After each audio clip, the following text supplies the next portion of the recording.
Hi everyone, welcome back to another edition of Moment with Lulu. If you're new to my channel, please don't forget to subscribe so you're getting notifications whenever I put up a new video. In today's video, I'm going to be showing you all how I take notes on paper versus laptop. I'm not so much of a laptop person, I'm more of a paper person because that's just how I learn best and that's what is easier for me. So yeah, one of my subscribers requested this video and I decided to put it out there for you all. I'm also going to be showing you how I organize my binder. I don't have lots of binder, especially after my foundational courses, because I didn't really see the need to keep multiple binders. So I'm going to start by showing you all how I organize my binders.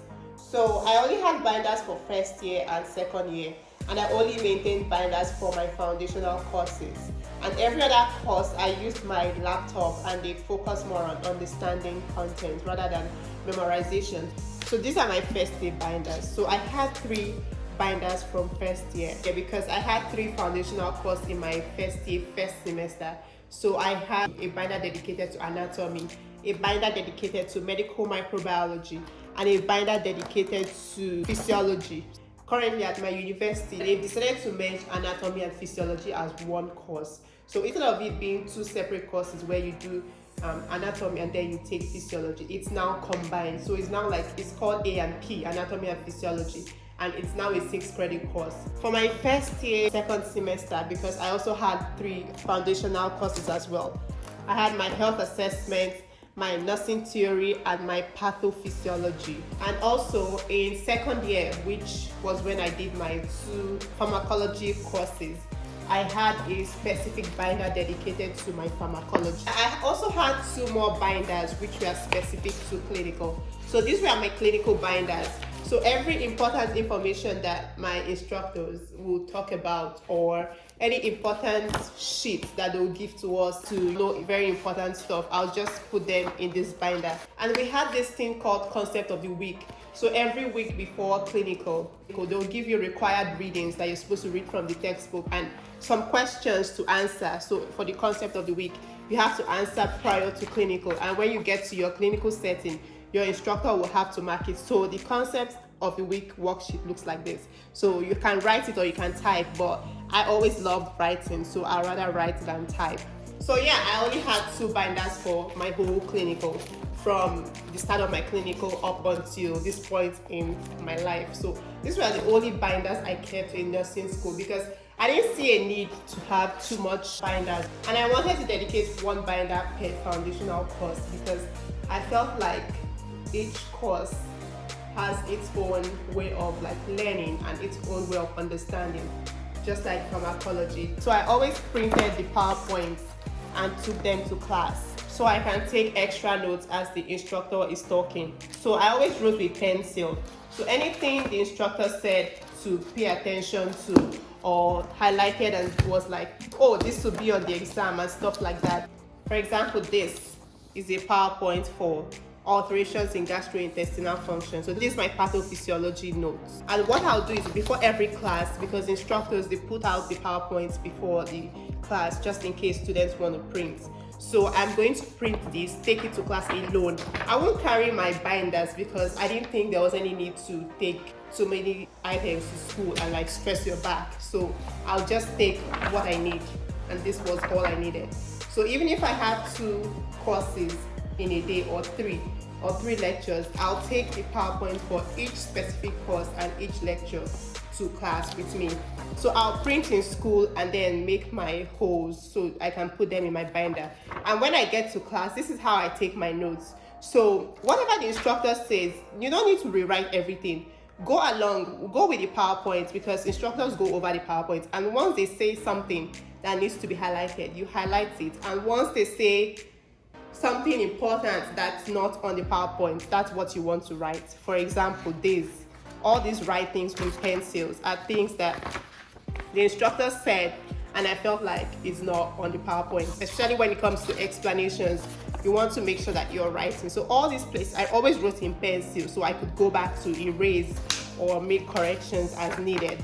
So it was my notes, it was my own way of learning, and everyone has their style. So this was how I made my notes.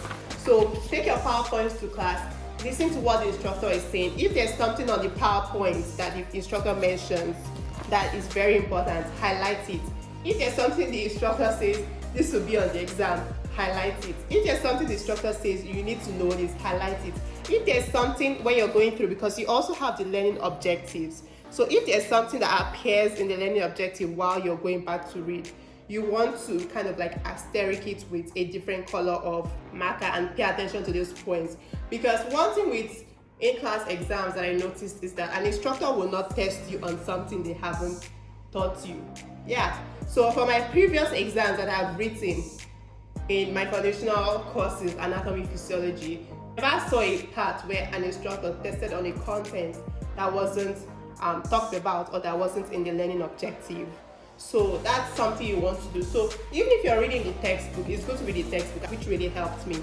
But you don't want to spend so much time reading a textbook. When you read your textbook, you want to read your textbook with your learning objectives. So look at your learning objectives and look for what the textbook talks about. Look through your learning objectives and look at what your instructor mentioned. So yeah, that's how I take notes on paper and that's how I organize my binder. If you want a separate video outlining how I took notes for pharmacology and studied for pharmacology, let me know and I'll be happy to make a video on this, because pharmacology note taking was a different ball game. And something else I did when I was going back to read, I would always watch YouTube videos to reinforce the lecture materials, even if I understand what that content is talking about. For example, inflammatory bowel disease, when you know that there's ulcerative colitis and you also know you're dealing with Crohn's disease, and that can be confusing sometimes. That's something I would always watch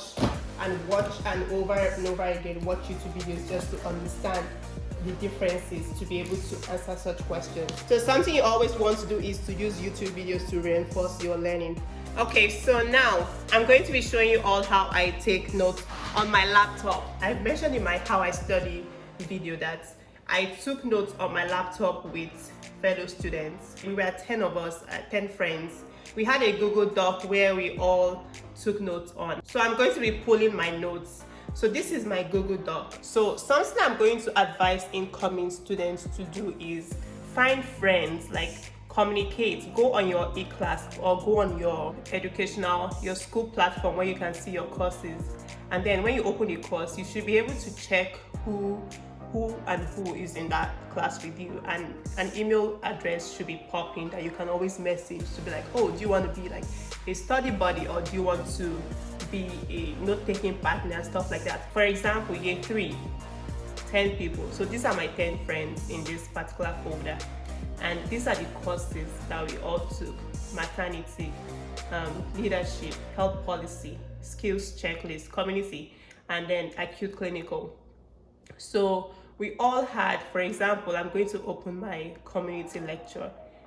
These are the lectures we took in community, and each person had somewhere they typed. I'm also going to show you this. For example, Nurse 300 was the one we all took together. We all took notes. So for this class, for example, you can see we went through 12 pages on this, and this was a collective effort.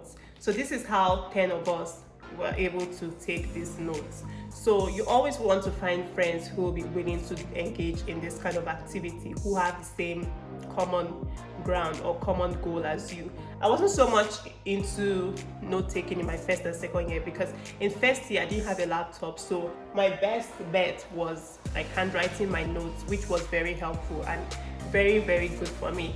So for every other person watching this video that's wondering if an effective way to take notes is to take it with friends, because that way you all will be able to capture, because sometimes instructors or profs, they go fast. Like, that's just how they do it.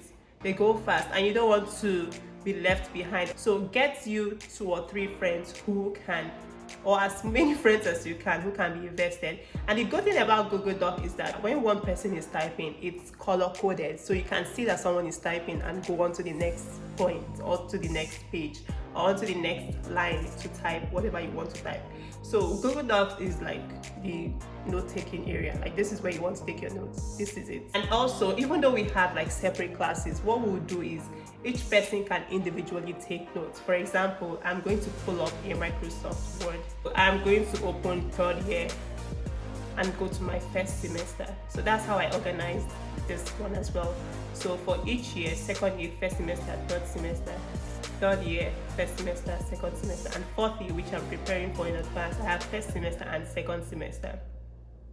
So I'm going to go to my third year, open my first semester, for example, and go to 3 to 7 mental health, because for mental health, some of my friends were taking community, and while some of us were taking mental health. So I was in a mental health session and I was the only one in my class. So I was taking my own notes by myself. I had only one Word doc for mental health notes. So for the whole semester, for the whole lecture of the whole semester, I only wrote on one Word document because I didn't want to have it all over the place. So each lecture they had its own notes. So yeah, that's how I took notes in nursing school, and that's how I will continue to take notes. I am not like changing, because if something is working for me, the last thing I want to do is to change how it's working for me, and that's not something I recommend. And also, in terms of organization, I don't keep a planner. That's another thing I don't do. I don't keep a planner because there's nothing wrong with keeping a planner. Keep a planner if you want to, but I don't want to have too many physical items all over the place. No, I use my calendar. So I'm going to open this for you, but mostly on my phone. But because I use an iPhone, it's just automatically connected to my laptop. For example, let's go to September. As you can see, school is going to start September 1st.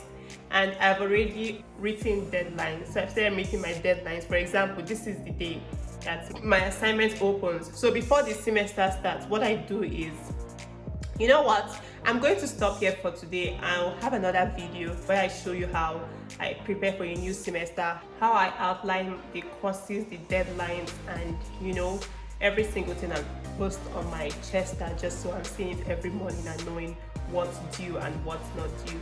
So yeah, that brings me to the end of this video. If you have any other questions, or if there's any other thing you'd like to see, please let me know. So yeah, that brings me to the end of today's video on how I organize my binder and take notes on laptop versus on paper. So if you have any questions or any other video ideas you'd like to see, let me know and I'll be happy to make a video on that. And I'll see you all in my next video. Bye now.